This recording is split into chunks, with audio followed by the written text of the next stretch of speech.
নমস্কার, আমি অনুত্তমা। শুরু করছি লোকে কি বলবে আজকের পর্ব। ওর রাগকে ভয় পাই, লোকে কি বলবে।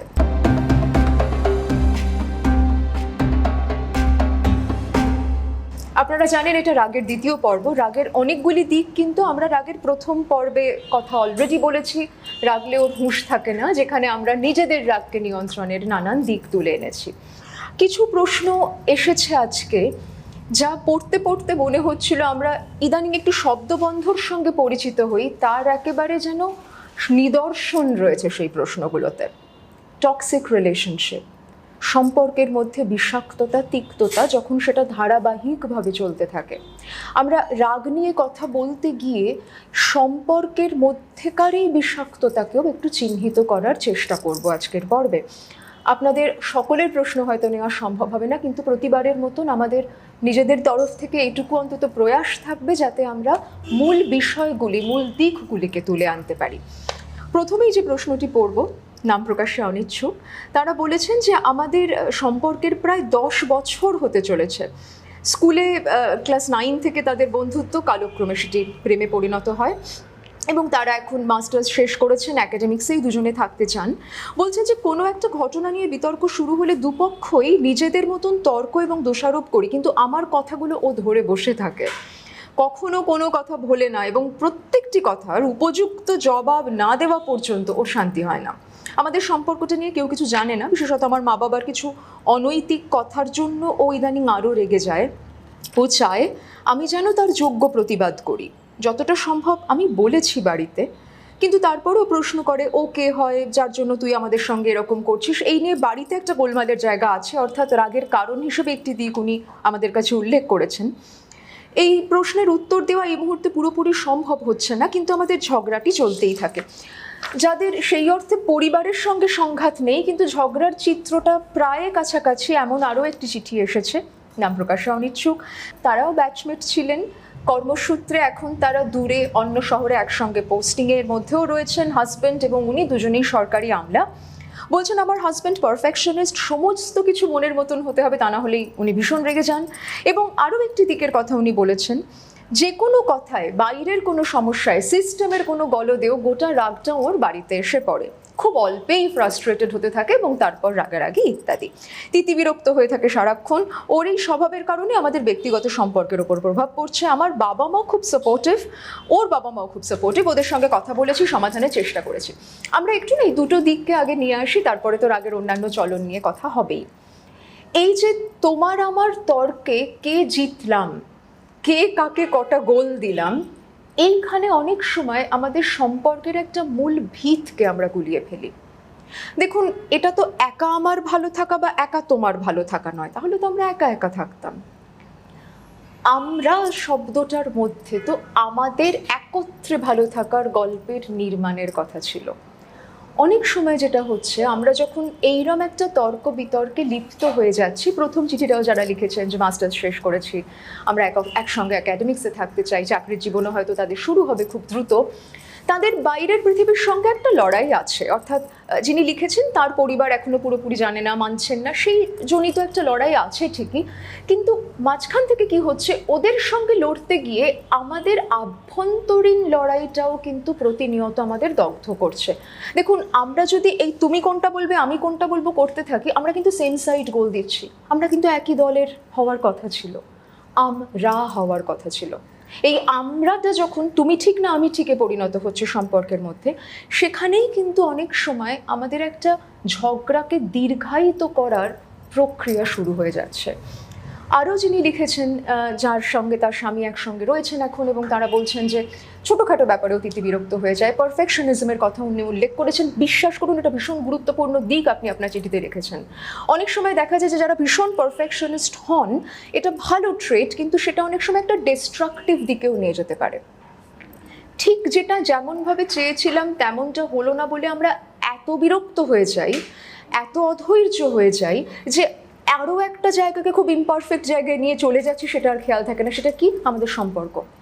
আমরা হয়তো এই সময় এটা করবার কথা ছিল, বা তোমার আর আমার অমুক জায়গায় যাওয়ার কথা ছিল, কেন তুমি প্ল্যান বদলালে বলে এমন রাগারাগি করে ফেলছি তোমার আর আমার যেখানে আজকে রয়েছি বা যেখানে যাচ্ছি সেটুকুকেও আর এনজয় করা হচ্ছে না। অর্থাৎ একটা ছোট ইমপারফেকশনের জায়গাকে অ্যাড্রেস করতে গিয়ে আমরা একটা বড় পারফেকশনের জায়গা থেকে সরে আসছি। কিন্তু আবার ডিসপ্লেসমেন্ট অফ অ্যাঙ্গারও আমরা দেখতে পাচ্ছি, যেখানে আপনি বলছেন যে আপনার হাজব্যান্ড বাইরের অনেক রাগ নিয়ে চলে আসছেন বাড়িতে। যদি এই অনুষ্ঠানটি আপনারা একসঙ্গে বসে কখনো দেখেন বা একসঙ্গে যদি সেটা নিয়ে কথা বলার অবকাশ থাকে, আমি বলবো এই ক্ষেত্রে আবারও একটু সতর্ক হওয়ার প্রয়োজন আছে।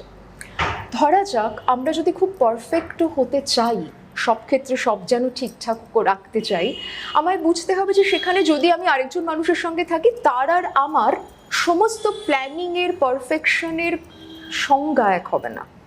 ওর কাছে যেটা পারফেক্ট আমার কাছে সেটা পারফেক্ট নাও হতে পারে। এবার সেখানে আমরা অনেক সময় একটা ইমোশনাল পারফেকশনিজম এক্সপেক্ট করি, অর্থাৎ সেখানে কোথাও কোনো ঢেউ থাকবে না, তরঙ্গ থাকবে না, বিবাদ থাকবে না, মতপার্থক্য থাকবে না, সব অপূর্ব থাকবে। এমনটা হয় না। কিন্তু এই ইমোশনাল পারফেকশনিজমে পৌঁছানোর একটা অদ্ভুত চাহিদা থেকে, বলতে পারেন এক ধরনের অবাস্তব চাহিদা থেকে, আমার যা আছে আমরা সেই প্রাপ্তি সুখটুকুকেও হারাতে শুরু করি, পরস্পরের সংঘাত বাড়তে থাকে। প্রথম চিঠিটি যিনি লিখেছেন তাকে বলবো যে আপনি আপনার বয়ফ্রেন্ডকে বলতে পারেন, যার সঙ্গে সম্পর্কে আছেন, যে আমি আমার পরিবারের সঙ্গে এটা নিয়ে এখনো পুরোপুরি কথা বলতে পারছি না, হয়তো কখনো বলবো, আমি বুঝতে পারছি তোমার এই নিয়ে খারাপ লাগা আছে, অ্যাকনোলেজ করুন ওর খারাপ থাকাটা, কারণ ওর মধ্যে একটা অস্বীকৃতির বোধ কাজ করছে। ওর কোথাও মনে হচ্ছে যে আপনি ওর জন্যে পৃথিবীর সঙ্গে যথেষ্ট জুটছেন না। কিন্তু একটু যদি ওর সঙ্গে এটা নিয়ে কথোপকথনে আসা যায় যে দেখো আমার সঙ্গে আমার পরিবারের কিরম সম্পর্ক, আমি কতটা জোর গলায় প্রতিবাদ করতে পারি, কি বলতে পারি, এই গোটাটা মিলিয়েই তো মানুষটা আমি, এই গোটা মানুষটার সঙ্গেই তো তোমার সম্পর্ক। আজ তোমার সঙ্গে প্রেমে একটা অন্য মানুষ তো আমি হয়ে যেতে পারবো না। ইনফ্যাক্ট আমরা আরও অন্য চিঠিগুলোতে যখন ঢুকবো দেখবো যে এই তাগিদও কিন্তু আমাদের সঙ্গীর মধ্যে অনেক সময় আসতে পারে, যে তুমি কেন অমনটা হচ্ছ না, তুমি কেন অমন করে বলছো না, আমি তো তোমার জায়গায় থাকলে এরকম করে বলতাম। Well, you are not in a relationship with yourself. আপনি আরেকজন মানুষের সঙ্গে সম্পর্কে আছেন, তিনি আপনার একেবারে প্রতিচ্ছবি হবেন, প্রতিনিধি হবেন, সম্ভব নয়। তো আমি বলবো আপনি চেষ্টা করুন আপনার পরিবারের সঙ্গে একটা সংলাপে আসতে, কারণ যদি সত্যি একটা সম্পর্কে আপনারা থাকেন, ভবিষ্যতে সেটা নিয়ে একসঙ্গে থাকবেনও মনে করেন, একটা সংলাপ শুরু করতে হবেও হয়তো। কিন্তু সেটার জন্য যে পরিমাণ চাপ আপনি এই মুহূর্তে অনুভব করছেন এবং যে পরিমাণ অশান্তির মধ্যে দিয়ে যাচ্ছেন, সেটা নিঃসন্দেহে কাঙ্ক্ষিত নয়। দুই, যেটা আমরা অনেক সময় ভুলে যাই, সেটা হচ্ছে যে আমি ওকে চাপ দিয়ে যেটা করাতে চাইছি সেটা ও কখনো নিজস্ব নিয়মে হয়তো বা করতো বা হয়তো করতো না। কিন্তু খুব যদি সম্পর্কের দরুন আমার ওপর চাপ পড়তে থাকে, যে সম্পর্ক ইমোশনালি খুব ডিমান্ডিং হয়ে যায়, অনেক সময় কিন্তু ভালোবাসা থাকলেও সে সম্পর্ক আমাদের টেনে নিয়ে যেতে ইচ্ছে করে না।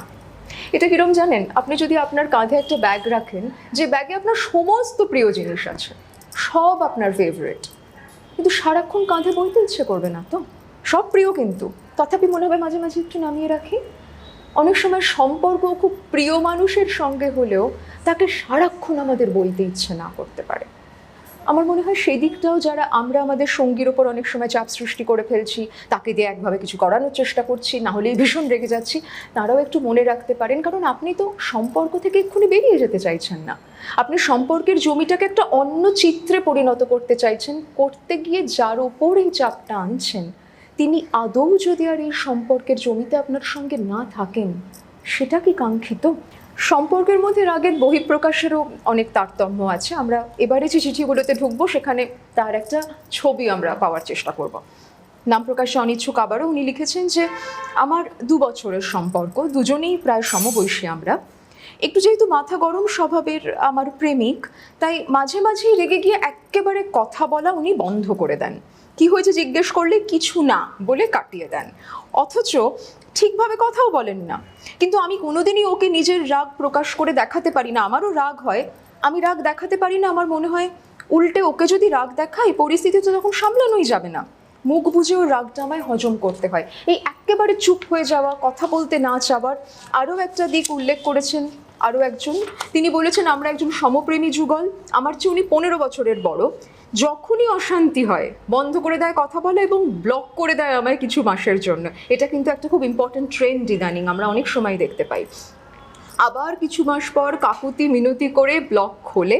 হ্যাঁ, কিছু মাস লাগে, তবে এতটাই ছোট ছোট কথায় আমাকেও শাস্তি দেয়, আমার ভীষণ ভয় করে আজকাল। আমার হাত পা কাঁপতে থাকে কথা বলতে গেলে, পাছে কিছু ভুল করে ফেলি, পাছে ছেড়ে চলে যায়। এখানে দুটি দিক আমরা একটু দেখব। এক হচ্ছে আমরা একটা টিপটোয়িং ফেনোমেনার কথা অনেক সময় সম্পর্কের মধ্যে বিষাক্ততা এলে শুনতে পাই। টিপটোয়িংটা কি, যেন আমি মনে মনেও পা টিপে টিপে হাঁটছি, সারাক্ষণ মনে হচ্ছে এই যদি রেগে যায়, এক্ষুনি যদি আমার ছেড়ে চলে যায়। কি পরিমাণ নিরাপত্তাহীনতা আছে ভাবুন তো তাহলে সম্পর্কের মধ্যে। আমি সারাক্ষণ ক্ষমা প্রার্থী হয়ে রয়েছি, আমার সারাক্ষণ মনে হচ্ছে এইটা বোধহয় আমি তাহলে ভুল করে ফেললাম, ওইটা বোধহয় ভুল হয়ে গেল। এবং এইটা আমার মনে হচ্ছে তার কারণ খুব তুচ্ছাতি তুচ্ছ ঘটনায় আমরা এমন কিছু বহিঃপ্রকাশ দেখতে পাচ্ছি যেটা কাঙ্ক্ষিত নয় মোটেও। কথা বন্ধ করে দেওয়া, ব্লক করে দেওয়া, একেবারে কোনো সংলাপে না যাওয়া, এটার মধ্যেও কিন্তু রাগেরই আরও একটি মুখ প্রকাশিত হয়। আমরা প্যাসিভ অ্যাগ্রেশনের কথা অনেক সময় শুনে থাকি, যেখানে আমি ওর আচরণকে পরিবর্তন করবার জন্য ঝগড়া করছি না, কিন্তু ওর সামনে এমন একটা মুখ চোখ করে ঘুরছি যাতে ওর বুঝতে পারছে আমি ঠিক নেই। কিন্তু ওই যে যিনি লিখেছেন নাম প্রকাশে অনিচ্ছুক, জিজ্ঞেস করলে বলছে না কিছু হয়নি তো। আদতে আপনি চাইছেন আপনি নোটিসড হন?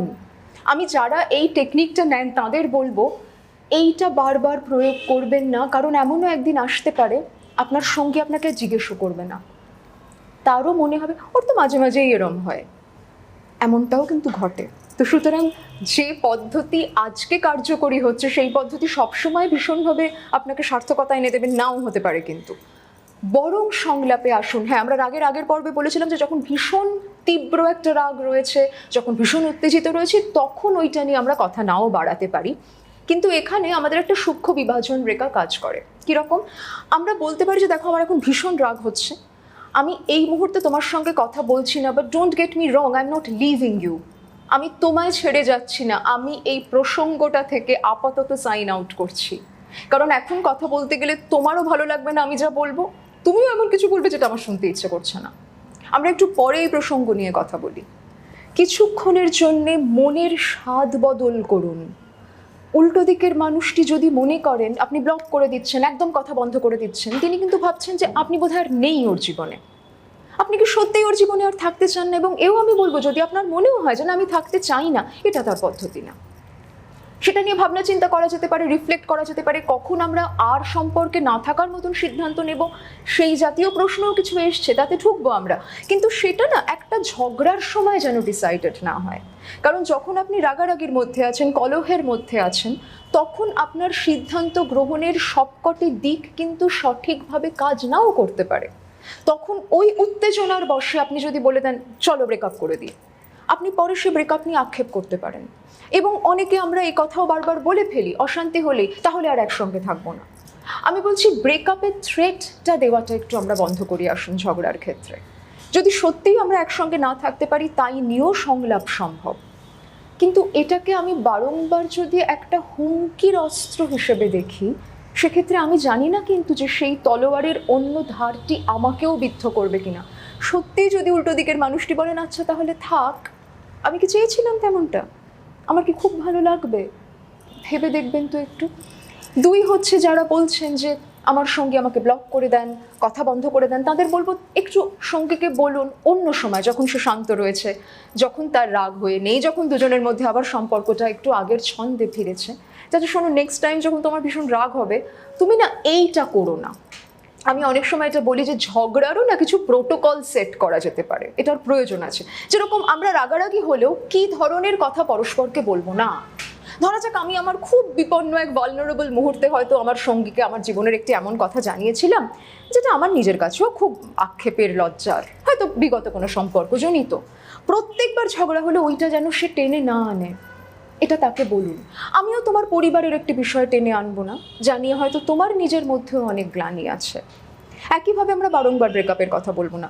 আমরা কথা বন্ধ যদি একটু রাখিও পরস্পরের সঙ্গে, সেটা একটা বিষয় ভিত্তিক হোক। আমি ব্যক্তিটিকে রিজেক্ট করে দেব না, আমি এই বিষয় নিয়ে কথা বলা থেকে বিরত থাকব। তোমাকে রিজেক্ট করছি না, দয়া করে সেটা একটু জানান আপনার সঙ্গীকে। তা না হলে আপনি যে রাগের পথটি বাঁচছেন তাতে কিন্তু একটা ভুল বার্তা যাচ্ছে। আপনার সঙ্গীর মনে হতে পারে আপনি আর ওকেই চাইছেন না। আমিও আজকাল যেন রাগ হজম করতে করতে নিজের রাগ ভুলে যাচ্ছি, একজন লিখেছেন। আমি বলবো সেটাও একটু আমাদের আলাদা করে প্রতিফলনের দরকার আছে, ভেবে দেখবার দরকার আছে। আমরা এমন একটা সম্পর্কের পরিসর নির্মাণের কথা ভাবতে পারি যেখানে তুমিও তোমার খারাপ থাকার কথা আমায় বলতে পারো, আমিও আমার খারাপ থাকার কথা বলতে পারি। সম্পর্কে যদি আমায় সারাক্ষণ অন্যকে তুষ্ট করে চলতে হয়, প্লিজ করে চলতে হয়, ক্ষমা প্রার্থী হয়ে থাকতে হয়, আপনিও কিন্তু আপনার নিজের পূর্ণ দমে, পূর্ণ এনার্জিতে, পূর্ণ সত্তা নিয়ে সে সম্পর্কে আদতে নেই। সেটা আজ আপনি হয়তো ম্যানেজ করে নিচ্ছেন, কিন্তু কি জানেন, যেখানে আমি আমার দিনের মধ্যে আমার জীবনের অনেকটা সময় কাটাবো, সেইখানে একটা অন্য ভূমিকায় যা আমি নই, কতদিন থাকতে পারা যায় বলুন তো? এটা সম্ভব যে আমি আমার কর্মক্ষেত্রে কিছুক্ষণের জন্য বসকে রাগ দেখাতে পারলাম না, রাগটা গিলে চলে এলাম, ওখানে আমি অতক্ষণ থাকছি না। কিন্তু বাড়িতে তো আমরা যা তাই হতে চাইবো। হ্যাঁ, এবার আপনি বলতে পারেন বাড়িতে আমি রাগী, তাহলে আমি রাগী হতে চাইবো। আমরা আবারও বলবো, রাগের ভাষায় পরিবর্তন আনুন। রাগের আর কি ধরনের সংলাপ হতে পারে সেটা একটু দেখি। আমি আমার খারাপ লাগা জানাবো না বলছি না, কিন্তু গিলে নিতে বলছি না, কিন্তু বলবো না নয়, কিভাবে বলবো সেইটা নিয়ে কথা হচ্ছে। তো আমি আপনাকেও বলবো যে আপনি যদি এমন বোধ করেন যে আমি আমার খারাপ লাগাটা তো জানাতে পারছি না, সেই স্পেসটাও সম্পর্কে কিন্তু তৈরি হওয়ার দরকার আছে। আপনার সঙ্গীকে বলুন যে দেখো, অনেক সময় কিন্তু আমি বলছি না তোমাকে, কিন্তু আমার মধ্যেও জমছে। জানেন, আমি অনেক সময় দেখেছি রিলেশনশিপ থেরাপি করতে গিয়ে যে একটা ব্রেকআপ হয়ে যাচ্ছে, তারপরে যিনি আসছেন তিনি এসে বলছেন আমি না বুঝতেই পারিনি ও আমার সঙ্গে খারাপ ছিল, ও তো কখনো ঝগড়াও করতো না, ও তো দিব্যি ছিল। আমি অনেক সময় বরং রেগে গেছি, কই ও তো রাগ করতো না। কি হয় জানেন, উল্টো দিকের মানুষটিও চেষ্টা করেছেন তর্কে না যেতে, ঝগড়ায় না যেতে, তিনিও ওইভাবে প্লিজ করার চেষ্টা করতে করতে করতে করতে একদিন তার দেওয়ালে পিঠ ঠেকেছে। তখন মনে হয়েছে আর থাকতে পারছি না। এবার তার যিনি সঙ্গী, তিনি কিন্তু এতদিন কোনো চিহ্ন পাননি, কোনো কিউজ পাননি, তার মনে হচ্ছে অব্রাপ্টলি ব্রেকআপ হয়ে গেল। অ্যাকচুয়ালি অব্রাপ্ট কিচ্ছু হয় না। আমরা চিহ্নগুলো পড়তে চাই না। আমাদের মনে হয় যে না না, ও আমাকে নিয়ে ঠিকই আছে, ও ওরকম একটু বলে আবার ঠিক হয়ে যাবে। হয়তো হচ্ছে না, হয়তো ও আমাকে দেখাচ্ছে না ওর রাগ, কিন্তু ও যে আমার সঙ্গে ভালো নেই, তার একটা ভেতরে ভেতরে তীর তীরে গল্প তৈরি হয়ে যাচ্ছে, যে গল্পটার উপসংহার একদিন আমি হঠাৎ শুনছি এবং ছিটকে যাচ্ছি। আমি বলবো আমরা দুজনেই যদি চেষ্টা করি সম্পর্কের মধ্যে পরস্পরের না ভালো থাকাগুলো নিয়েও কখনো কখনো শান্ত হয়ে একটা সংলাপে আসবো। সম্পর্ক মানে শুধু তোমার আর আমার কত মিল, ওগো আমাদের কি আনন্দ, তা কিন্তু নয়। সম্পর্ক মানে তোমার আর আমার অমিলগুলো নিয়েও কি আমরা কথা বলতে পারি, এবং তাই নিয়ে ভীষণ রাগারাগি না করেও কি কোনো একটা মধ্যপন্থায় আসতে পারি। দেখুন তো সেটা একটু। রাগ হলে একদম কথা বন্ধ করে দেওয়া যদি একটা দিক হয়, আরও একটা দিক আমরা পেলাম আপনাদের চিঠিতে, যেখানে একজন বলছেন যে রাগ হলে এখন গায়ে হাত তোলা, মারামারির পর্যায়েও আমরা পৌঁছে যাচ্ছি। অনেক সময় দুজনেই রেগে যাচ্ছি, অনেক সময় অন্যজন গায়ে হাত তোলার দিকে আরও বেশি দ্রুত এগোচ্ছে।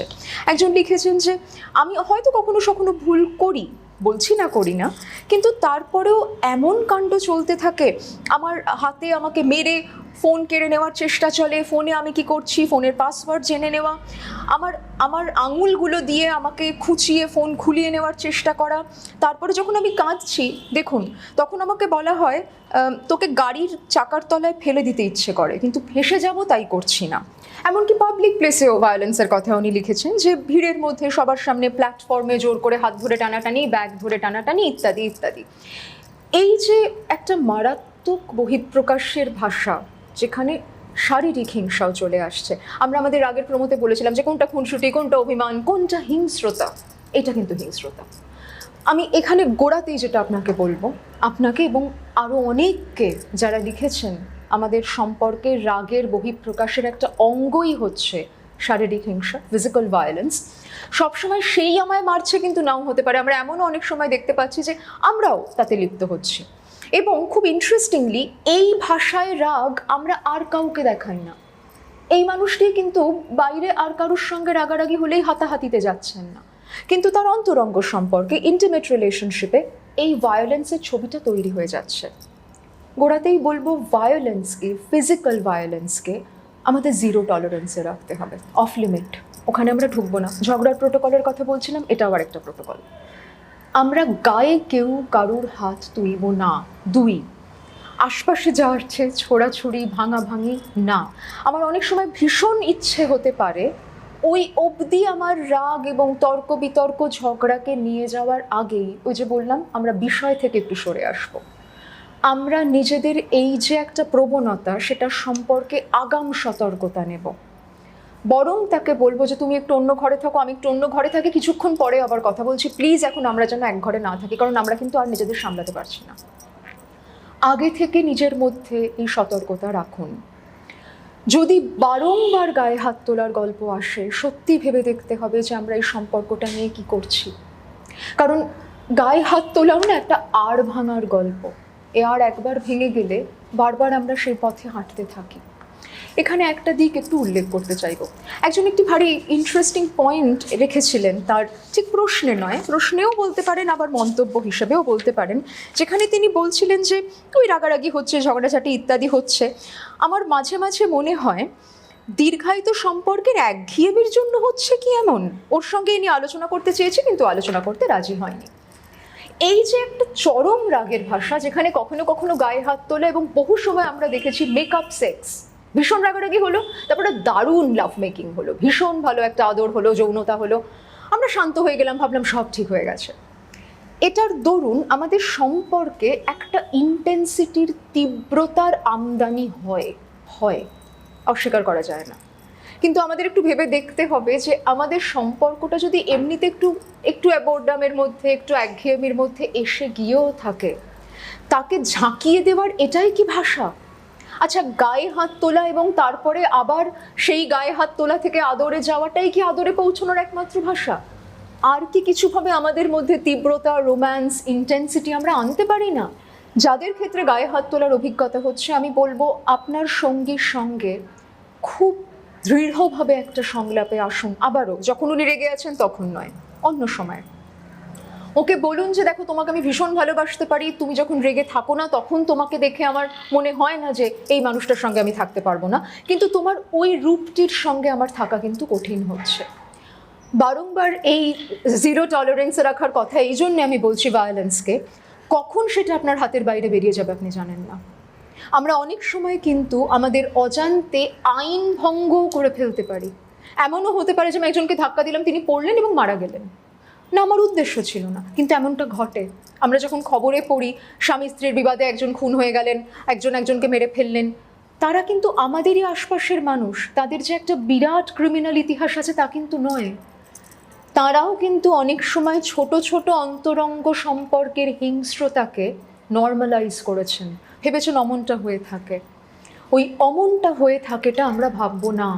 আমরা এই ছোট ছোট লাল দাগগুলো, রেড ফ্ল্যাগগুলো দেখবো সম্পর্কের মধ্যে। যদি দেখি সেটা ভীষণভাবে আসছে, আমাদের সেটা নিয়ে কথা বলতে হবে। না আমি সারাক্ষণ ক্ষমা প্রার্থী হয়ে থাকবো না। হতে পারে তোমার আমার কোনো কিছু ভালো লাগলো না, আমি তোমার সঙ্গে সেটা নিয়ে কথাই আসতে পারি, পরবর্তীকালে একটু খেয়ালও রাখতে পারি। কিন্তু প্রতিটা ক্ষেত্রে যদি আপনার মনে হয় যে আপনার সঙ্গে যিনি সম্পর্কে আছেন তিনি আপনার নানান দিক বদলে দিতে চাইছেন, খুঁত ধরতে চাইছেন, একটু খেয়াল করুন। একজন লিখেছেন নাম প্রকাশে অনিচ্ছুক, আমার যার সঙ্গে সম্পর্ক তার আমার কিছুই আর ইদানিং ভালো লাগে না, আমি যাই করি তাই নিয়ে আমাকে বলেন। দেখুন, ওর এই এত ক্রিটিসিজমের দরুন আমাদের এক ধরনের নিজেকে নিয়েও সংশয় তৈরি হয়ে যাচ্ছে, একটা আত্মসংশয়ের বীজ আমাদের মধ্যে যেন কোথায় চলে আসছে, কারণ যাকে ভালোবাসি সে সমস্ত ক্ষেত্রে আমার খুঁত ধরছে। এবং এখানে একটি বিশেষ ধরনের কথা উল্লেখ করব, যেটাও অনেক সময় আমরা টক্সিক রিলেশনশিপে দেখতে পাই। আমরা আমাদের আত্মবিশ্বাস হারিয়ে ফেলতে থাকি কিছু সম্পর্কের জমিতে দাঁড়িয়ে, যা পারতাম আর পারি না বলে মনে হয়। প্রতি কথায় মনে হয় তাহলে বোধহয় আমারই ভুল। এবং এই যে সম্পর্কের জমিতে দাঁড়িয়ে আমার আত্মবিশ্বাস নড়ে গেল, সেটা কিন্তু আর শুধু সম্পর্কে সীমাবদ্ধ থাকবে না। কালকে কিন্তু আমার কোনো অফিসে কোনো একটা প্রেজেন্টেশন দিতে গেলেও মনে হবে যদি ভুল বলে ফেলি, যদি বকা খাই, কারণ আমি তো সারাক্ষণ বকুনির মধ্যেই রয়েছি। ছোট বাচ্চাদের ক্ষেত্রে যেরকম আমরা বলি যে ওদের সারাক্ষণ বকুনির মধ্যে রাখবেন না, এনকারেজ করুন। সম্পর্কেও আপনি সারাক্ষণ অন্য মানুষটির যদি খুঁত ধরেন, আপনি তাহলে ওর সঙ্গে আছেন কেন একটু নিজেকে জিজ্ঞেস করুন। আপনি তো ওকে পেয়ে ওকে একটা অন্য মানুষ বানিয়ে নিয়ে থাকতে চাইবেন না, উনি যেমন তার সঙ্গেই তো আপনি থাকতে চান। এবার যদি আপনার সত্যিই মনে হয় যে আমি একরকম ভেবেছিলাম কিন্তু আমি তো দেখছি না ও একেবারেই তা নয়, সেক্ষেত্রে আদৌ আছে কিনা, থাকবো কিনা সম্পর্কে, তাই নিয়ে আমাদের একটা সংলাপ হতে পারে। কিন্তু এও আমি বলবো, যদি কখনো আমাদের সম্পর্ক থেকে বেরিয়েও যেতে হয়, অন্য মানুষটিকে চরম খারাপ বোধ করিয়ে বেরোবো কেন? যদি সম্ভব হয় আমরা ব্রেকআপ নিয়ে, ডিভোর্স নিয়ে আলাদা পর্বও রাখবো। আপাতত এটুকু বলছি যে সম্পর্ক ভাঙতে হলেও এই ভাষায় তাকে বিদ্ধ করে, দগ্ধ করে কেন আমি যাব, যেখানে কখনো অমুকের সঙ্গে প্রেমে ছিলাম ভাবলেই তার ট্রমা হবে। আমি স্মৃতিতে তোমার ট্রমার অংশ কেন হব? তোমার স্মৃতি রোমন্থনের অংশ হতে পারি। সম্পর্কের মধ্যে অবিশ্বাসের জায়গা, নিরাপত্তাহীনতা থেকে ভীষণ রাগারাগি ঝগড়াঝাটির কথাও আপনারা অনেকে লিখেছেন। নাসির উদ্দিন নাম প্রকাশে অনিচ্ছুক বলেননি, তাই আপনার নামটা পড়লাম। উনি লিখেছেন যে আমার একটা সম্পর্কে আমি আছি, আমার বন্ধুটির সঙ্গে ফেসবুক থেকে আলাপ, তারপর হোয়াটসঅ্যাপ চ্যাটিং, ধীরে ধীরে কথোপকথন এগিয়েছে। কথা বলার শুরুর দিকটা খুব ভালো ছিল, এখন যত দিন যাচ্ছে বুঝতে পারছি উনি কিন্তু প্রচণ্ড রাগী। সামান্য আমার ফোনের হোয়াটসঅ্যাপের লাস্ট সিন অফ করা নিয়েও উনি ঝামেলা করে ফেলছেন এবং রেগে গেলে সামলানো ভীষণ চাপের হয়ে যাচ্ছে। আরও একজন নাম প্রকাশে অনিচ্ছুক, তিনি লিখেছেন যে আমার এখন 23 বছর বয়স, আমি রিসেন্টলি 8 মাস ধরে একটা রোম্যান্টিক রিলেশনশিপে আছি। আমার বয়ফ্রেন্ড আমাকে ভালোবাসে, কেয়ার করে, সবই ঠিক আছে, কিন্তু কিছু কিছু ব্যাপার নিয়ে অতিরিক্ত রাগের স্বভাব তার। আর সেটার মেন রিজন হলো আমার এক্স নিয়ে ওর কিছু ইনসিকিউরিটিস। এই একই ধরনের বক্তব্য আমরা পেয়েছি, যেখানে অনেকে লিখছেন যে আমার স্বামীকে সন্দেহ হয়, তার অনেকের সঙ্গে সম্পর্ক আছে বলে আমি মনে করছি, তার সত্যতাও থাকতে পারে, আমি সত্যতা অসত্যতার মধ্যে যাচ্ছি না। কিন্তু রাগের কারণ হিসেবে যেখানে সন্দেহ রয়েছে, অবিশ্বাস রয়েছে, আমাদের একটু ভেবে দেখতে হবে যে আমরা কি সম্পর্কে ব্যোমকেশ বক্সী হব বলে ঢুকি, শার্লক হোমস হব বলে ঢুকি? না তো। সম্পর্কে তো আমাদের একটা বিশ্বাসের আরাম চাই। আমরা সম্পর্কের মধ্যে বিচলন, অন্য সম্পর্ক, এই নিয়ে পরবর্তীকালে আমরা কোনো পর্ব রাখতে পারি আলাদা করে। আপাতত এটুকু যদি আমরা মাথায় রাখি যে আমি আমার যার সঙ্গে সম্পর্ক আবারও তার সঙ্গে একটা আলোচনায় আসতে পারি, তাকে বলতে পারি যে দেখো, যদি সত্যি কখনো তোমার জীবনে এমন কেউ আসে যাকে নিয়ে তুমি ভীষণ সিরিয়াসলি ভাবছো বা তোমার মনে হচ্ছে তুমি আমার সঙ্গে থাকতে চাও না, আমি চাই তুমি সেটা আমায় এসে বলো। তাতে আমার হৃদয় বিদীর্ণ হোক, আমি খুব কষ্ট পাই, কিন্তু এটা অন্য কোনোভাবে অন্য কারোর থেকে শুনলে কিন্তু আমার খুব খারাপ লাগবে। এটা আপনি আপনার সঙ্গীকে বলতে পারেন, এটা একটা বোঝাপড়ার জায়গায় হতে পারে।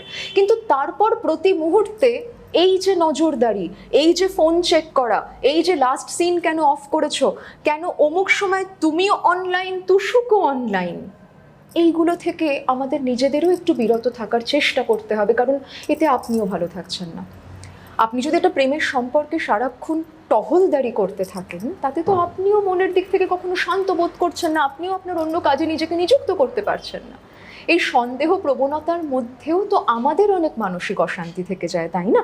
বহিঃপ্রকাশে রাগ থাকতে পারে, কিন্তু আপনার ভেতরকার অশান্তির জায়গাটাও তো বড় কষ্টকর, সেটাও একটু রিফ্লেক্ট করে দেখুন। আর উল্টো দিকে যারা রয়েছেন, যাদের এর মুখোমুখি দাঁড়াতে হচ্ছে, এই যে আমার এক্সকে নিয়ে ইনসিকিউরিটি, বা আমার ফোনে আমি পাসওয়ার্ড কেন খুলে ওকে দেখিয়ে দিচ্ছি না, কেন আমার ফেসবুকে আমি কার কার সঙ্গে চ্যাট করি তাকে জানিয়ে দিচ্ছি না, এগুলোর মধ্যে যারা এসে দাঁড়াচ্ছেন এবং তাই নিয়ে রাগারাগির মুখোমুখি হচ্ছেন, আমি বলবো একটু আমাদের ভাবতে হবে যে সম্পর্ককে আমি সারাক্ষণ পরীক্ষা দেওয়ার, প্রমাণ দেওয়ার জমি হিসেবে দেখবো কেন? ও চাইতে পারে প্রমাণ, আমি দিচ্ছি কেন? আমায় বলতে হবে যে না গো, এটা আমি করবো না। এটা সিক্রেট নয়, বাট প্রাইভেট, দুটো এক নয়। আমার মেল আইডি, আমার পাসওয়ার্ড, আমার যাবতীয় যা যা রয়েছে, আমি ফেসবুকে আমার কারা বন্ধু, কাদের সঙ্গে আমি কি, এইটার মধ্যে দিয়ে না তুমি আমার কত ঘনিষ্ঠ, আমি তোমার কত ঘনিষ্ঠর প্রমাণ হয় না। আমাদের কিছু কিছু জায়গায় পরস্পরের সঙ্গে কিছু আড়াল আমরা রাখতেই তো পারি। সেই আড়ালটুকুর স্বস্তি এবং বিশ্বাস থাকুক। যদি সে আড়ালটুকুর আস্থা আদৌ না থাকে, আমাদের ভেবে দেখতে হবে সম্পর্কটাতে তাহলে আমরা কি নিয়ে রয়েছি, কেন এত অনাস্থা। এবং বিশ্বাস করুন, এই প্রমাণের না কোনো শেষ নেই। আপনি আজকে এই নিয়ে প্রমাণ দেবেন, কালকে অন্য একটা কিছু নিয়ে প্রমাণ চাওয়া হবে। তো আমাদের একটু ভাবতে হবে যে এই প্রমাণ দেওয়া নেওয়ার গল্পেও আমরা নিযুক্ত হব কি না। ওই ঠিক যেরকম বললাম যে সম্পর্কে ঝগড়ার মধ্যে দিয়ে তীব্রতা আনবো, তবেই আমাদের বোরডাম কাটবে, নাকি অন্য কোনো সংলাপে নিযুক্ত হব। আমরা যে রাস্তাটা দিয়ে হাঁটছি সেই রাস্তায় আমরা ভালো থাকছি না। সম্পর্কের মধ্যেও আমাদের অনেক অনেক নতুন নতুন পথ নির্মিত হয়, কিন্তু যদি সে পথ দিয়ে হেঁটে সম্পর্কের স্বাস্থ্যের অবনতি ঘটে, আমাদের রাস্তা বদলে দেখতে হবে। তো এই প্রমাণ দেওয়া, এই যে ইনসিকিউরিটি, এই বিষয়টি নিয়েও আপনি আপনার সঙ্গীর সঙ্গে খোলাখুলি কথা বলুন, ভয় পেয়ে যাবেন না। সঙ্গীকে ভয় পাওয়ার মধ্যেও কিন্তু আপনার এই সম্পর্কের স্বাস্থ্যের অবনতির ইঙ্গিত আছে। আমি যার সঙ্গে প্রেমের সম্পর্কে আছি, আমার তার সঙ্গে সারাক্ষণ ভয়ে ভয়ে থাকবার কথা নয়। বলুন এটা ওকে, যে এটা কি তোমারও ভালো লাগবে যে আমি সারাক্ষণ তোমায় ভয় পেয়ে থাকবো? আপনাকেও বলছি, যদি আপনার মনে হয় হ্যাঁ ভালো লাগবে, একটা পাওয়ার ট্রিপ দিচ্ছি, এর বিশেষত খুব একটা ভবিষ্যৎ থাকে না। আজকে উনি সে পাওয়ার ট্রিপটা নিচ্ছেন এটা ভেবে যে আপনি ছেড়ে চলে যাবেন, কালকে ওর মনে হতে পারে আমি ছেড়ে চলে যাবো কারণ এটার সঙ্গে আমি আর থাকতে পারছি না। ইনফ্যাক্ট সেই ধরনের প্রশ্নে ঢুকবো এরপরেই। আমি সেটার মধ্যেই সম্পর্কটাকে নিয়ে আসছি কেন? এক্সকে নিয়ে ইনসিকিউরিটির কথা যিনি লিখেছেন, আমি বলবো আপনি আপনার সঙ্গীকে বলতে পারেন যে দেখো তাই জন্যই তো এক্স হয়েছে, তা না হলে তো ওর আর তোমার এই জায়গাটাই তৈরি হতো না, তুমি তো আসতে না। এখনো যদি তোমার মনে হতে থাকে বারংবার যে আমি আমার এক্সের প্রতি অনেক বেশি কমিটেড রয়ে গেছি, তুমি ভেবে দেখো যে তুমি এই সম্পর্কটাতে এত নিরাপত্তাহীনতায় ভুগছো কেন? আমার যদি আমার সঙ্গে আমার সঙ্গীর সম্পর্ক নিয়ে কনফিডেন্স থাকে, আমার যদি নিজেকে নিয়ে কনফিডেন্স থাকে, তাহলে আমি প্রতি মুহূর্তে এত প্রমাণ চাইব না। আমার যদি মনে হয় যে আমি ওকে যেভাবে ভালোবাসি, আমার সঙ্গে ওর সম্পর্কের যা বোঝাপড়া, তাতে ওর অতীতের সম্পর্ক থেকে থাকতে পারে, এই মুহূর্তে ওর জীবনে আরও অনেকে থাকতে পারে যাদের সঙ্গে হয়তো প্রেম নেই, যোগাযোগ আছে, কিন্তু আমার জায়গাটা আমারই, আমার চেয়ারে ওরা কেউ বসে নেই। এই কনফিডেন্স আমায় আমার মধ্যে আনতে হবে, জানেন তো? এটা না আপনি আপনার সঙ্গীর থেকে প্রমাণ দিয়ে আদায় করতে পারবেন না, কারণ ও প্রমাণ এ দিলে আপনি প্রমাণ বি চাইবেন। নিজের মধ্যে একটু খতিয়ে দেখুন। আমি অনেক সময় মজা করে বলি যে এই বাজার ঘুরে এসো, এখানেই ফিরতে হবে। এই কনফিডেন্সটা নিজের মধ্যে আনা যায় কিনা দেখুন না। তারপরে যদি তার জীবনে অন্য কোনো সম্পর্ক আসবার হয় বা আপনার জীবনেও যদি আসে, হবে তাই নিয়ে অন্য সংলাপ না হয়। আপাতত সারাক্ষণ এই নিরাপত্তাহীনতার যন্ত্রণায় দগ্ধ হব কেন? ওর থেকেই বা সারাক্ষণ পরীক্ষা প্রমাণের গল্পে ঠুকবো কেন? আমাদের সম্পর্কে থাকা না থাকা নিয়ে যে দ্বন্দ্ব, সে কথাও জানিয়েছেন কেউ কেউ। একজন লিখেছেন যে আমার বিয়ে হয়েছে এবং এখন আমি সম্পর্কের যে জায়গায় দাঁড়িয়ে আছি, আমি বুঝতে পারছি না আমাদের বিয়েটা আদৌ থাকবে কিনা। এই মুহূর্তে ভীষণ সাফার করছি হাজব্যান্ডের রাগের জন্যে। We got married in last year অগাস্টে। সেদিন এমন কিছু ঘটনা ঘটেছিল যেগুলো নিয়ে আমার ননদ, আমার বাবা ইত্যাদিদের মধ্যে একটা প্রবল ঝামেলা হয়। তারপর আমি শ্বশুরবাড়ি চলে যাই এবং এই অশান্তি কিন্তু এখনও রয়েছে। প্রায় 5.5 মাস হলো আমি শ্বশুরবাড়িতে ছিলাম, সেখানেও অশান্তি চলেছে। হাজব্যান্ডের সঙ্গেও অশান্তি এখনও চলে, তার রাগারাগিও চলে। এবং হাজব্যান্ডকে উনি বলেছেন যে আমরা কি একটু একসঙ্গে কোনো থেরাপিতে যেতে পারি, রিটেল কাউন্সেলিং করাতে পারি। উনি তাতে রাজি নন। একই বক্তব্য আরও একজনের চিঠিতে পেলাম, তিনি লিখেছেন আমার বয়স প্রায় 40, আমার হাজব্যান্ড 41, ব্যাচমেট ছিলাম। আমার হাজব্যান্ডের ভীষণ রাগ হয়, গোটা বিষয়টা অসহ্য হয়ে উঠছে এখন। যাবতীয় ফ্রাস্ট্রেশন বাড়িতে দেখাচ্ছে, স্বাভাবিকভাবে আমার মেয়ের বিহেভিয়ারও বদলে বদলে যাচ্ছে। এই প্রসঙ্গে আরও দুজনের কথা উল্লেখ করব যারা এখন আর সম্পর্কে নেই, তারা সম্পর্ক ভেঙে দিয়েছেন ইতিমধ্যে। একজনের বিয়ের কথা চলছিল, পরিবার থেকে ছেলেটির সম্পর্কে খোঁজ খবর নেওয়া হয়েছিল ছেলেটির কর্মক্ষেত্রে, তাই নিয়ে ভীষণ অশান্তি হয়, রাগারাগি হয় এবং সম্পর্কটি আর থাকেনি। আরও একজন লিখেছেন দেবিকা, যেখানে তার সম্পর্ক ভেঙে যাওয়ার পর উনি চেষ্টা করেছিলেন অন্তত একটা বন্ধুত্বপূর্ণ জায়গা যদি রাখা যায়, সম্ভব হয়নি। তার কারণ হাত কাটবো, নিজেকে শেষ করে দেব, এই ধরনের হুমকির ছবি ফোনে তুলে শুধু ওকে পাঠাতো না, ওর পরিবারের বাকি লোকজনদেরও পাঠানো হতো। নানান ধরনের থ্রেটের মুখে ছিল সম্পর্কটি এবং থাকেনি। কেউ কেউ আপনারা জিজ্ঞেসও করেছেন যে আচ্ছা এই না রাখাটা কি ঠিক হয়েছে, সম্পর্কটা কি থাকলে বেটার হতো, বা এখন কি করব, থাকবো না থাকবো না। যে মুহূর্তে আমাদের মধ্যে এই প্রশ্নটা জাগে, থাকবো না থাকবো না, চলে যাব নাকি থেকে যাব, নিজেকে জিজ্ঞেস করুন কিসের সঙ্গে আছি আর কোথা থেকে বিযুক্ত হতে চাইছি। বহু সময় আমরা গোটা মানুষটার থেকে বিযুক্ত হতে চাইছি না, ওর এই আচরণগুলো থেকে বিযুক্ত হতে চাইছি। ওকে আগে সেটা একটু বলুন এবং এটাও বলুন যে দেখো এটা হলে কিন্তু আমার পক্ষে তোমার সঙ্গে থাকা সম্ভব হতে পারে, তোমার রাগের এই দিকগুলোর সঙ্গে থাকা সম্ভব নাও হতে পারে। বলুন আমি তোমায় হুমকি দিয়ে এটা বলছি না, থ্রেট করে বলছি না। যে কারণে আমরা বারবার বলি এই সংলাপগুলো যখন দুজনের ভীষণ ঝগড়া হচ্ছে তখন বলবেন না। তখন বললে ওর মনে হতে পারে আপনি ওকে থ্রেট করছেন। যখন দুজনে আদতে একটু শান্ত মাথায় কথা বলতে পারছি তখন বলুন যে দেখো তুমি যেভাবে তোমার রাগ প্রকাশ করছো, যিনি আরেকজন লিখেছেন যে আমার মেয়ের ওপরেও প্রভাব পড়ছে, তাকে একটু বলতে বলুন যে নিজের মেয়ের ক্ষেত্রেও যে রাগের ভাষাটা আমরা নির্মিত হতে দেখছি, এটা কি কাঙ্ক্ষিত? ও তো দেখছে এভাবেই রাগ প্রকাশ করতে হয় কারণ বাবা এটা করে, ঠিক হচ্ছে কি ওর জন্যেও? আমরা যে জিনিসটার সঙ্গে আজকে বোঝাপড়ায় আসছি, কালকে ওর জীবনের বাকি মানুষরা ওর সঙ্গে সেটা নিয়ে বোঝাপড়ায় তো নাও আসতে পারে।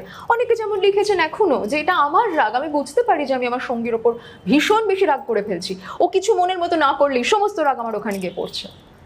আমি বলবো সেখানে না একটু আমাদের কথা বলতে হবে আমাদের সঙ্গীর সঙ্গে আবারও, এবং তারপর যদি মনে হয় যে সত্যি আমার সমস্ত ভালো থাকা বিঘ্নিত হচ্ছে, কোনোভাবেই ও নিজেকে পরিবর্তন করবে না এবং ওর এই অপরিবর্তিত রাগী সত্তার সঙ্গে আমি সত্যিই থাকতে পারছি না, সেক্ষেত্রে আমরা থাকবো না।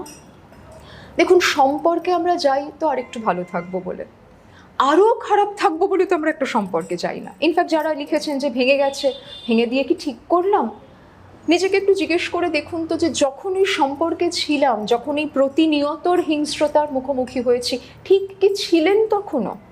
এক্কেবারে ঠিক সিদ্ধান্ত বলে আদতেই বোধহয় কিছু হয় না। আপনাকে কি এই সিদ্ধান্ত একটু ঠিক বোধ করালো? ভালো বোধ করলেন কি? হালকা বোধ করলেন কি?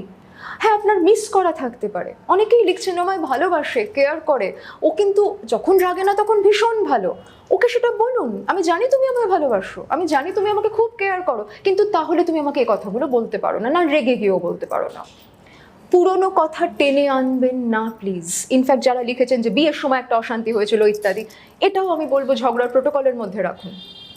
যেটা ঘটে গেছে সেটা বারংবার টেনে এনে আপনার আজকের দিনটাকে বিষাক্ত করে দেবেন না। এই যে আমরা হাত কাটছি, তুমি যদি ছেড়ে চলে যাও এইটা করবো, তোকে গাড়ির নিচে ফেলে দেবো, এই হুমকির ভাষাগুলো বন্ধ করুন। আপনি ভয় দেখানোর জন্য এই ভাষা প্রয়োগ করছেন। আপনি যার সঙ্গে সম্পর্কে আছেন সেটা প্রেমের না ভয়ের? আপনি আদতে কি চেয়েছেন? তাহলে কি চেয়েছেন আর কি করছেনটা একটু দেখুন, ইন্টেনশনটা দেখুন, ইম্প্যাক্টটা দেখুন, তার মধ্যে তারতম্যটা দেখুন। শেষ একটি প্রশ্ন পড়ব, যিনি আজকে লিখছেন যে আমি সব কিছুর ঊর্ধ্বে পৌঁছে গেছি। তিনি ফিরে দেখেছেন তার জীবনের সম্পর্কের হিংস্রতার রাগের অভিজ্ঞতাকে। তিনি বলেছেন আমার বিয়ে হয় 1991, আগে থেকেই পরিচয় ছিল আমাদের, আমি তখন পড়াশোনা করি, স্বামী চাকরি করেন। উনি খুব বিদ্বান, বিয়ের আগে থেকে আমি লক্ষ্য করতাম যে মাঝে মাঝে উনি রেগে যাচ্ছেন, হয়তো কারণটি খুবই সামান্য সামান্য বিষয় নিয়ে রাগ করতেন। যাই হোক, খুব ধুমধাম করে বিয়ে হলো। বিয়ের পর দেখতাম উনি কথায় কথায় রাগ করছেন, রাগ করলে চিৎকার করছেন, এমনকি গায়েও হাত তুলছেন। আমার শাশুড়িও খুব রাগী মানুষ ছিলেন, ভীষণ পজেসিভ ছিলেন ওর ছেলের প্রতি। উনিও অনেক অন্যায় রাগ দেখিয়েছেন আমার ওপর। একদম শেষে উনি বলছেন অনেক ঘটনা, অনেক মন খারাপ, অনেক অভিমান বহু বছর ধরে চললো, আজ আর কেউ বেঁচে নেই। আমার স্বামী, শ্বশুর, শাশুড়ি, বাবা, মা সবাইকে হারিয়ে আমি সন্তানকে নিয়ে একা বেঁচে আছি। আজ আর রাখবো, অভিমান নেই, কারণ সেই মানুষগুলিই তো বেঁচে নেই। কিন্তু আজ এত বছর পর আপনাদের এই বিষয়, ওর রাগকে ভয় পাই দেখার পর আমার একটাই প্রশ্ন করতে ইচ্ছে করছে, রোজকার অশান্তিকে কিভাবে মোকাবিলা করতাম সেই সময়? আমার কি বাড়ি থেকে বেরিয়ে আসা উচিত ছিল? এই পরিস্থিতিতে কি করা উচিত ছিল আমার? আজকে আপনার ফিরে দেখলে হয়তো সত্যিই মনে হয় ও মাই গড, কি দিন কাটিয়ে এসেছি।